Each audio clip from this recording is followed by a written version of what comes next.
आपण प्रत्यक्ष एंट्रीज वगैरे बघू त्यावेळी त्याचं अधिक क्लॅरिफिकेशन तुम्हाला त्या ठिकाणी होऊ शकेल. ठीक आहे. त्यानंतर दुसरा एक रूल बघू. दुसऱ्या अकाउंटचा बघा. दुसऱ्या अकाउंटचा रूल एकदम सिंपल आहे. रिअल अकाउंट म्हटलेलं आहे. रिअल अकाउंट म्हणजे कोणती? Accounts of all assets and properties owned by businessman और होल्ड बाय बिझनेसमॅन. आमच्या मालकीच्या सर्व ॲसेट्स, मालमत्ता, प्रॉपर्टीज ज्या आहेत, आयदर टँजिबल और इनटँजिबल, दृश्य असतील की अदृश्य असतील, ते आपण अगोदरच्या व्हिडिओत पाहिले आहे. ॲसेट कोणकोणत्या प्रकारचे असतात, रिअल अकाउंट कोणकोणत्या प्रकारचे आहेत. Real account tangible real account आहे आणि इनटँजिबल रिअल अकाउंट आहे. पण रूल्स वापरताना आपण लक्षात घ्या, टँजिबल आहेत का इनटँजिबल महत्त्वाचं गरज नाही. आपण रिअल अकाउंटच म्हणायचं आहे. इनटँजिबल रिअल अकाउंट आणि टँजिबल रिअल अकाउंट असं वेगळं त्याचं क्लासिफिकेशन करण्याची गरज नाही आहे. रिअल अकाउंटच म्हणायचं आहे. रिअल अकाउंटचा रूल एकदम सिंपल आहे बघा. काय रिअल अकाउंट सांगतं? Debit what comes in and credit what goes out. एकदम सिंपल आहे. ज्या ॲसेट व्यवसायामध्ये येतात, येणार कधी? खरेदी करू त्यावेळी. ज्यावेळी ॲसेट आपण खरेदी करू त्यावेळी त्या खरेदी करताना त्या ॲसेट आपल्याकडे येणार आहेत.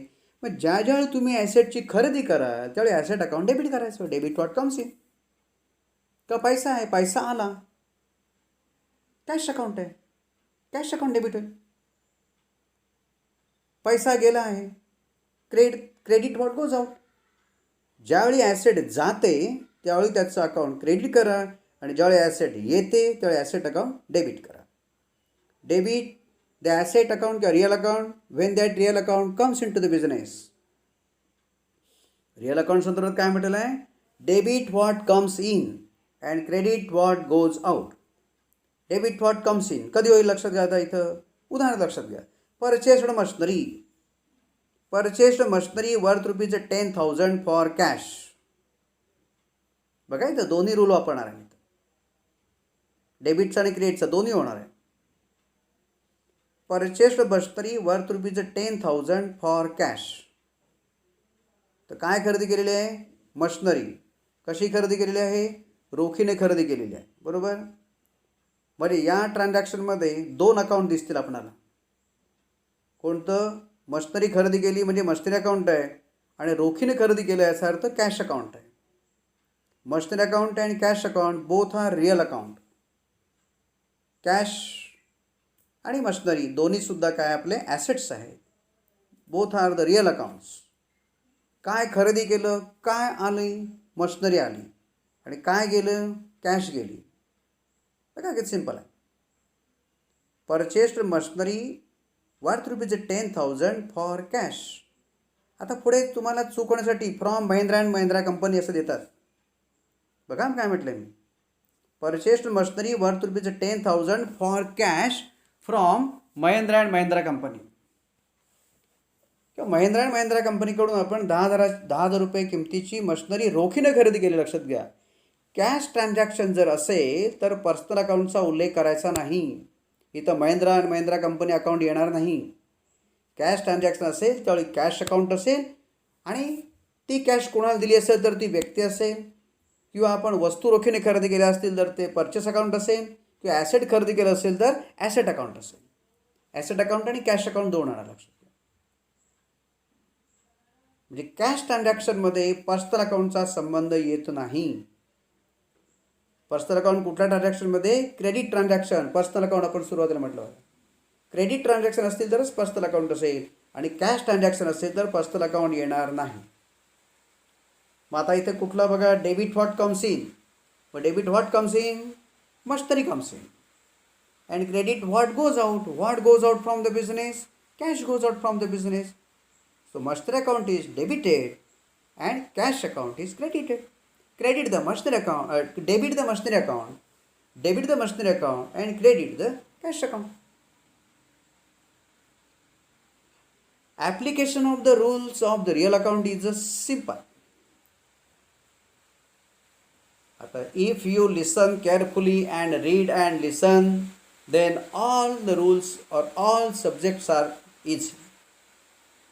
No any difficult, provided you make an effort properly. If you concentrate on this video, you will understand all the rules of debit and credit of all account, personal account, real account and nominal account and so. In this video I am going fast because I am explaining all the rules in this video, but afterwards we will discuss of these rules by giving so many examples. So here listen again. In the case of real account इथे काय म्हटलं बघा, ते मी सांगितलं तेच ह्याच्यामध्ये म्हटलेलं आहे. When an asset or property comes into the business and becomes a business asset or property, its account will be debited. When an asset or property comes into the business and becomes a business asset or property, its account will be debited. And when it goes out from the business and no longer remains in the business asset or property, its account will be credited. To understand this rule, we will consider the following example. बघा इथे तेच म्हटलेलं आहे. आता इथे purchase goods म्हणा नको आपण इथं, कारण गुड्स अकाउंट हे आपण परचेस अकाउंट नॉमिनलमध्ये घेणार आहोत. म्हणून मगाशी म्हटलं इथे परचेस गुड्स अकाउंट घ्यावं नको, आणि म्हणून इथे मी घेतलं नव्हतं. इथे आपण दुसरं घ्या फार तर परचेस गुड्सऐवजी काय म्हणून आपण सेल्सचं उदाहरण देतो फार तर. मगाशी आपण परचेस ऑफ मशिनरी दिलं होतं, परचेस ऑफ मशिनरी दिलेलं आहे. दुसरं उदाहरण घेतो त्याच्यामध्ये, हे उदाहरण घेत नाही मी. Sold furniture for ₹5,000 for cash. काय केलं बघा, sold furniture for ₹5,000 for cash. 5,000 रुपयाला फर्निचर आम्ही व्यवसायानं विकलेलं आहे. फर्निचर ॲसेट समजा जुनं झालं असेल आणि म्हणून ते आपण 5,000ला विकलं. आता इथे फर्निचर आहे आणि कॅश अकाउंट. फर्निचर आपण काय केलेलं आहे, विकलेलं आहे. फर्निचर विकलेलं आहे म्हणजे फर्निचर गोज आउट होणार आहे. विकलं म्हणजे गेलं ना. फर्निचर विकलेलं आहे म्हणजे फर्निचर गेलेलं आहे. फर्निचर ॲसेट आहे आणि कॅश ॲसेट आहे. फर्निचर अकाउंट आणि कॅश अकाउंट आहे. या ट्रान्झॅक्शनमध्ये फर्निचर अकाउंट आणि कॅश अकाउंट दोन आहेत लक्षात. आता फर्निचर विकलं म्हणजे काय, फर्निचर गेलेलं आहे. मग फर्निचर विकलं म्हणजे गेलेलं आहे, मग गेलं म्हणजे काय, goes out. So furniture account will be credited. आणि कसं विकलं, रोखीनं विकलेलं आहे. रोखीनं विकलं याचा अर्थ काय होणार आहे, कॅश आलेली असणार आहे, आपल्याला कॅश मिळाली असणार आहे. रोखीनं विकलं, रोख विक्री केली याचा अर्थ कॅश आलेले आहे आणि फर्निचर गेलेलं आहे. काय आलं, कॅश आली. मग कॅश अकाउंट काय करायचं, डेबिट करायचं. Debit what comes in and credit what goes out. काय आली, कॅश आली आणि गेलं काय, furniture. So debit what comes in, cash account debited, debit the cash account and credit what goes out. काय गेलं, फर्निचर गेलेलं आहे. ठीक आहे. नेक्स्ट आपण एक बघू, त्याचं एक्सप्लेनेशन आपण नंतर देणार आहोत. तिसरं अकाउंटचा प्रकार आहे नॉमिनल अकाउंट. नॉमिनल अकाउंट काय सांगतं बघा, नॉमिनल अकाउंट काय सांगतं, debit all expenses and losses. Nominal account म्हणजे कोणती, cost of or benefits of services, cost of service paid or cost of service received, and any loss suffered or profit earned. Debit the expenses and credit all incomes and gains. जो व्यवसायानं खर्च केला म्हणजे कुठला पण nominal, cost of service म्हणजे asset खरेदी केला तो खर्च नॉमिनलमध्ये येत नाही. पण गुड्स परचेस केले, परचेस अकाउंट आहे. परचेस अकाउंट नॉमिनल अकाउंट आहे. Goods purchase worth ₹10,000 from Mahesh. इथं परचेस गुड्स आहे, परचेस अकाउंट आहे. Debit the expenses, purchase account होणार आहे. आणि दुसरं समजा सेल्स आहे, सेल्स व्यवसायाचं उत्पन्न आहे. Sales is the income. So sales account is credited. Credit all the incomes, debit all the expenses. व्यवसायाचा मुख्य खर्च कुठला आहे, परचेसेस आहे. परचेस झाल्याशिवाय आपण सेल्स करू शकत नाही आणि सेल्स झाल्याशिवाय आपल्याला इन्कम मिळू शकत नाही. ते कुठलाही व्यापार व्यवसाय असेल, प्रामुख्याने ट्रेडर आहे, ट्रेडरला काय पहिलं खरेदी करायला लागणार आहे. So purchase is the main expenditure. आणि जे खरेदी केलं ते विक्री करण्यासाठी त्याने खरेदी केलेलं आहे. Because he has started the business for purchasing and selling of the goods with the view to earn a maximum profit or to earn a profit. So, when he purchased the goods, purchase account is debited either on credit or cash. इथं लक्षात घ्या. Purchase त्यानं वस्तूची खरेदी केली, मग ती रोखीन असेल किंवा उधारीन असेल, purchase account always debited. Purchase account always debited. आणि विक्री आहे, सेल्स आहे, लक्षात घ्या. सेल्स केलेला आहे. सेल्स त्याचं इन्कम आहे. All incomes accounts are credited. उधारीनं माल विकला, रोखीनं माल विकला, कसाही माल विकू द्या, आयदर कॅश सेल्स और क्रेडिट सेल्स. ट्रान्झॅक्शनमध्ये आपण पाहिलेलं आहे. परचेस आहे, सेल्स आहे. Cash purchase, credit purchase, cash sales, credit sales. So in the case of sales, either cash और credit, sales account is always credited because sales is a income of any business. And एक purchase account काय होणार आहे, debited, because purchase either on cash or on credit. Purchases are the expenditure of the business. So purchase account is debited and sales account is credited.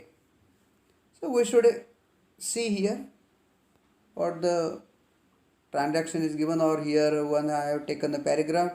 In that paragraph what has given we should see. Nominal accounts काय म्हटलं बघा. When the business incurs an expenses or suffers a loss. Incurs an expenses, खर्च झाला. Incurs, खर्च सोसावा लागला, किंवा सफर loss, तोटा झाला. खर्च केला किंवा तोटा झाला, खर्च केला किंवा तोटा झाला, तर काय होणार आहे लक्षात घ्या. That account is debited. खर्च झाला असेल किंवा तोटा झाला असेल तर त्यावेळी त्याचं अकाउंट डेबिट होणार आहे. When the business incurs an expenses or suffer a loss, the account of that expenses or loss is debited. And when the business receives an income or makes a gain or earns a profit, the account representing that gain, income or profit is credited. बघा इथे काय. जर एखाद्या अकाउंटमुळं व्यवसायाला खर्च झाला असेल, तोटा झाला असेल, तर त्या खर्चाचं किंवा तोट्याचं अकाउंट डेबिट करायचं. आणि जर एखाद्या अकाउंटमुळं व्यवसायाला नफा झाला असेल, प्रॉफिट मिळाला असेल किंवा त्याचं इन्कम असेल, नफा झाला असेल, तर ते अकाउंट काय करायचं, क्रेडिट करायचं. Debit the expenses and losses and credit incomes, gains and profit. See here 2-3 examples are given. काय म्हटलं बघा. Paid ₹500 as office rent. आम्ही ऑफिसचं भाडं दिलेलं आहे, ऑफिस रेंट. आता ऑफिस रेंट हे काय आहे, नॉमिनल अकाउंट आहे. आम्ही ऑफिसला त्या मालकाकडून जागा घेतली असेल, मग जागेचं भाडं द्यावं लागणार आहे. कॉस्ट ऑफ स्टोरेज किंवा आम्ही त्या जागा वापरली, मग cost of that building is paid in the form of rent. So it is our expenses. Paid आहे, नॉट रिसिव्ड. रिसिव्ड रेंट म्हटलं असेल इन्कम होईल, लक्षात घ्या. आणि पेड म्हटलेलं म्हणजे खर्च आहे. Whenever the paid word is there in that transaction, that is our expenditure, and whatever we have paid, that expenditure account is debited. So either paid office rent, paid electricity bill, paid transport charges, paid telephone bill, whatever he paid in the form of services, cost of service. If he paid any cost of service, then that service account is debited. Salary आहे, wedges आहे, rent आहे, insurance premium आहे. So whenever any businessman paid his cost of service, then that service account is debited because that amount is paid for that service taken by the businessman. ठीक आहे. Paid ₹500 as office rent. Rent account काय होणार आहे, debit होणार आहे. आणि इथं paid ₹500. Paid म्हणजे काय, कॅश गेलेली आहे. म्हणजे कोणतं अकाउंट क्रिएट होईल, कॅश अकाउंट क्रिएट होईल. ऑफिस अकाउंट, इथं आपण नॉमिनल अकाउंटच बघतोय. पण अगोदर आपण रिअल अकाउंट पण पाहिलेलं आहे. पेड ₹500 म्हणजे इथं कॅश अकाउंट आहे. आणि काय कशासाठी ₹500 दिले? ऑफिस रेंटसाठी दिलेले आहेत. मग ऑफिस रेंट हे कसं आहे? नॉमिनल अकाउंट आहे. म्हणजे ऑफिस रेंट अकाउंट काय होणार आहे? डेबिट होणार आहे. आणि रेंट आपण कसं दिलं? कॅशनं दिलं. कॅश गेलेली आहे. कॅश अकाउंट कोणतं? रिअल अकाउंट आहे. कॅश गेली काय होणार? कॅश गोज आउट आहे. So credit what goes out. So what goes out? Cash goes out. And for what purpose? Office rent. कोणता खर्च आपण केला? Office rent. Office rent account debit होईल आणि क्रेडिट कोणतं होईल? कॅश अकाउंट होईल. दुसरं बघायचं, received ₹200 as a commission. Received ₹200 as a commission. ₹200 आम्हाला कमिशन म्हणून मिळालं. रिसिव्ड आहे, इन्कम आहे. काय कशा स्वरूपात? कमिशन. म्हणजे कमिशन हे मला इन्कम मिळालेलं आहे. मग कमिशन काय होणार? माझं इन्कम झालं म्हणजे क्रेडिट आहे. कमिशन अकाउंट क्रिएट होईल. आणि कोणतं अकाउंट डेबिट होणार आहे? रिसिव्ड 200 कॅश मिळालेले आहे. ₹200 received as a commission. So cash account debit होईल आणि कमिशन अकाउंट क्रिएट होईल. कमिशन हे इन्कम आहे. So credit the income. The rule is applied of nominal account. Credit the income. आणि ते इन्कम कशा स्वरूपात मिळालं? Cash. Cash comes in. Cash कोणतं अकाउंट आहे? रिअल अकाउंट आहे. आणि रिअल अकाउंट काय म्हणतं? Debit what comes in. Cash मिळालेली आहे. कॅश अकाउंट डेबिट झालेलं आहे. आणि कमिशन हे इन्कम. कमिशन मिळालेलं आहे आणि म्हणून कमिशन अकाउंट हे क्रेडिट झालेलं आहे. ठीक आहे. लॉस नंतर आपण बघूया. म्हणजे अशा स्वरूपामध्ये आपण या व्हिडिओमध्ये थोडक्यामध्ये आपण personal account, real account and nominal account कधी डेबिट करायचं आणि कधी क्रेडिट करायचं त्या डेबिट आणि क्रेडिटचे रूल्स आपण या व्हिडिओमध्ये थोडक्यामध्ये पाहिलेले आहेत. त्याचं आणि अधिक एक्सप्लेनेशन आपण पुढच्या व्हिडिओजमध्ये पाहणार आहोत. थँक्स.